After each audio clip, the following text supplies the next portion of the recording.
Lakini nataka kuzungumzia kitu kingine ambacho kinahusu masuala ya application za mkopo.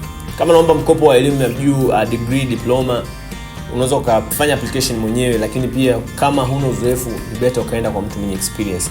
Hakikisha una sifa za msingi. Hicho ni kigezo cha kwanza. Sifa za msingi: uwe Mtanzania, umepata udahili wa chuo. Yaani uweze ukapata mkopo kama una chuo, uwe umeomba mkopo kupitia mfumo wa online. Hakuna mkopo unaotoka nje ya mfumo wa HESLB, Higher Education Student Loan Board.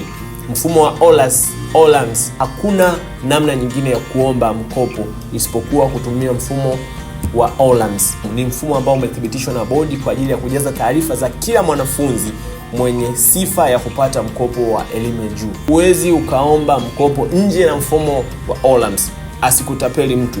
Hakuna mtu anayefanya kazi bodi ya mikopo anatoa mkopo nje na mfumo wa OLAMS. Mfumo wa OLAMS umetengenezwa kwa ajili ya kulinda haki za kila mwanafunzi mwenye sifa za kupata mkopo. Andaa nyaraka za muhimu kama vile NIDA, cheti cha kuzaliwa. Hizo ni nyaraka za muhimu ambazo lazima uwe umeziandaa.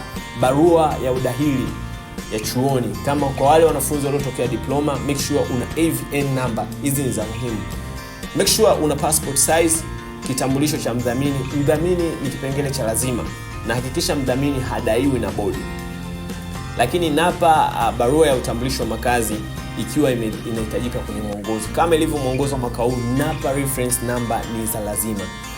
Hatua nyingine ni kufungua account ya OLAMS. Ingia kwenye mfumo wa OLAMS HESLB, ambapo pia pale utajisajili, utaanza kwa kujaza taarifa zako za awali ili kupata control number kulipia.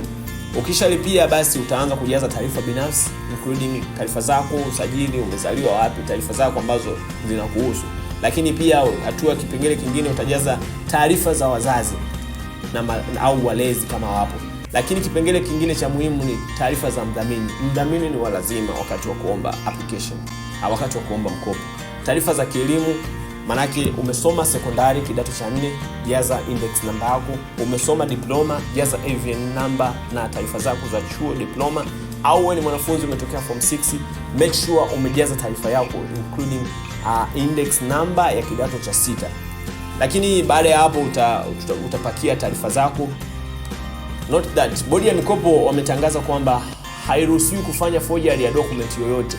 Make sure taarifa zako zimethibitishwa na mamlaka husika. Mfano, kama una mzazi ana ulemavu au wewe ni mlemavu, make sure form yako ya disability imesainiwa na DMO, District Medical Doctor au Regional Medical Doctor RMO, na sio vinginevyo.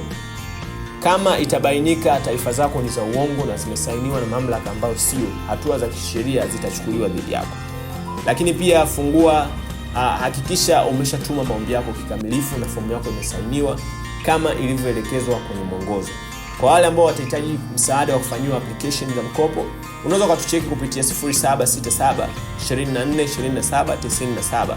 Kama tulivyowasaidia mwaka jana, hakikisha umejaza taarifa zako kikamilifu ili kukuongezea wewe sifa ya kupata mkopo wa elimu ya juu.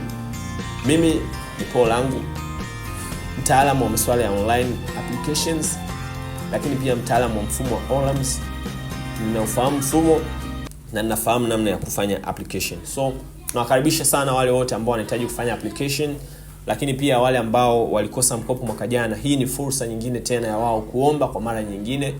Kwa wote wenye sifa watapatiwa mkopo. Asanteni sana. Karibuni.